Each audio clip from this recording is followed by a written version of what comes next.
a recording of a man who sounds a whole lot like Elvis Presley, singing a song not in the Elvis catalog. A family and its lawyer turned to News Channel 3 for help. I know the paperwork's real. I am confident that the tape is real. But like they said, there's a lot of impersonators who could do this. I tracked down audio analysts. Everybody has a certain pathological characteristic to their voice.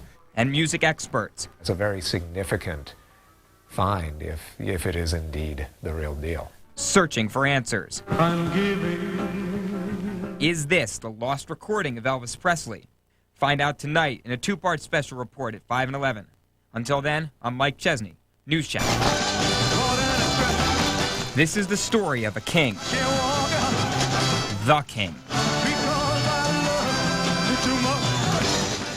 And a recording. I'm living. This recording. Living to love you. Of a song called Living to Love You.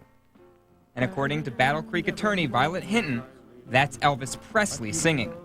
She says the song comes from songwriter Jimmy Crane and producer Albert Lee, recorded in 1976, the year before Elvis died. There's a series of unfortunate events. Jimmy Crane died. Albert Lee had a stroke. His studio was broken into. He had a second stroke and he died. And the recording disappears, only to be rediscovered years later, collecting dust in the attic of Albert Lee's wife's home. Her house was foreclosed on. They were going through it. They found all this stuff. One of those sons lives in Battle Creek and brought the recording he believed was Elvis to Hinton. Because in the contracts it always says, along with a table full of documents. All the tapes, all the contracts, all the songs written by Jimmy Crane, copyrights. Hinton, a lifetime Elvis fan, couldn't help but be all shook up. He was the greatest. There's no one like Elvis Presley, and never will be. They can say that other singers were as good. They can't be. So when I heard that, I knew that that was Elvis Presley. I knew it. Hinton says she's verified the authenticity of the documents, and she says they connect Elvis, Jimmy Crane, and Albert Lee all to this song. Perhaps most important, shipping receipts. On the song line, Living to Love You. The artist line, Elvis. But Hinton admits there's no smoking gun here, no one piece of evidence that proves that this recording is really the king himself.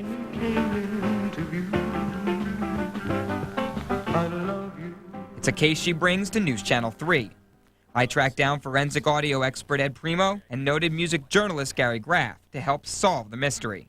Graff says if the recording is real, it's a huge deal. It's a great find because if it truly does come from 1976, Elvis's recording had really waned by then.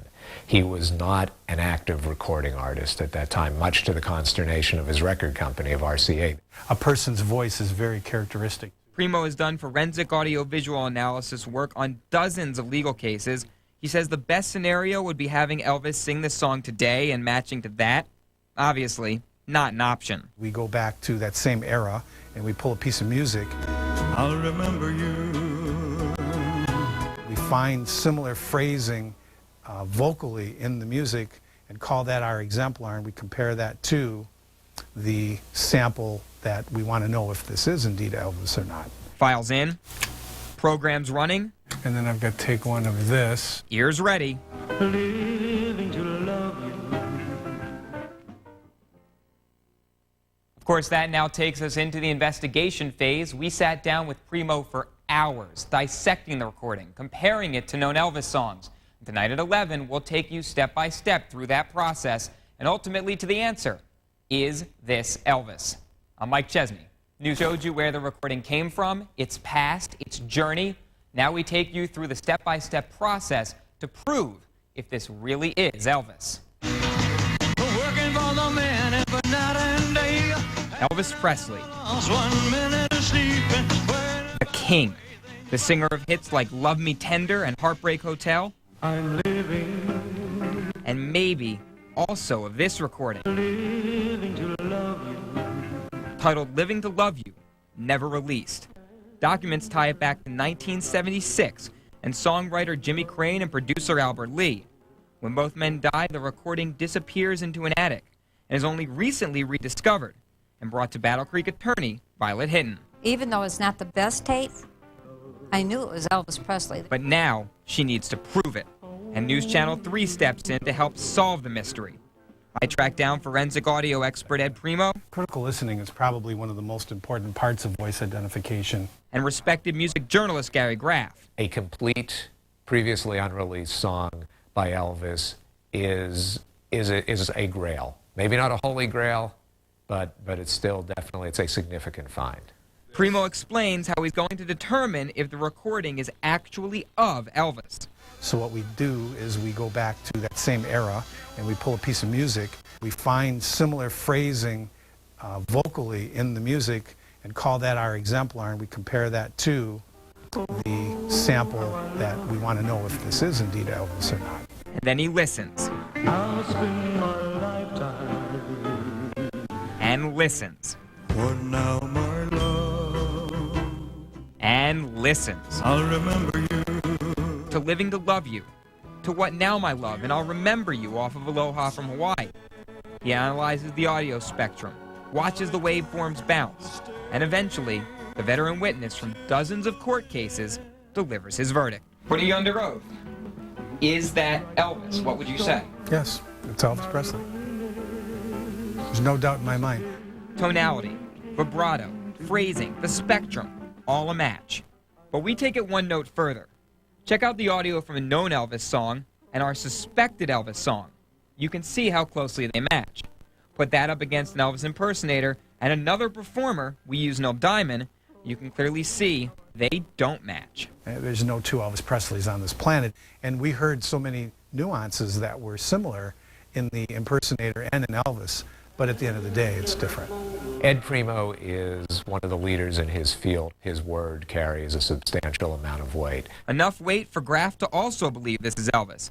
He says by the mid-70s, Elvis wasn't doing much recording, which makes this even more special. So you're really talking about probably one of a handful, if that many, of new songs that Elvis recorded in that time period. Who knows what the intent was there? Was this the beginning of a new Elvis album? Was he starting to look for material? What you've discovered here is an update to an estate that has been quiet for a long time. There's going to be a lot of commercial possibilities. I went back to attorney Violet Hinton with the news. Forensic audio guy listened to it, says that it's Elvis. I knew it. I just knew it.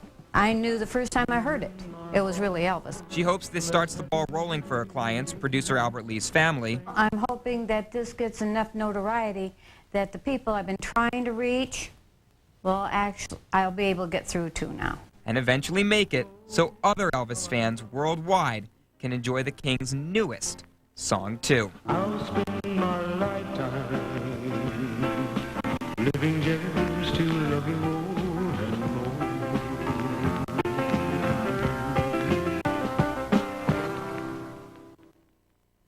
This may be only the beginning of the new journey for this recording. Graff says if the right people hear about it, they could raise ownership questions, and the original reel-to-reel may also exist, but the Lee family doesn't have it.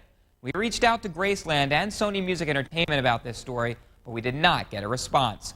I'm Mike Chesney, News Channel 3.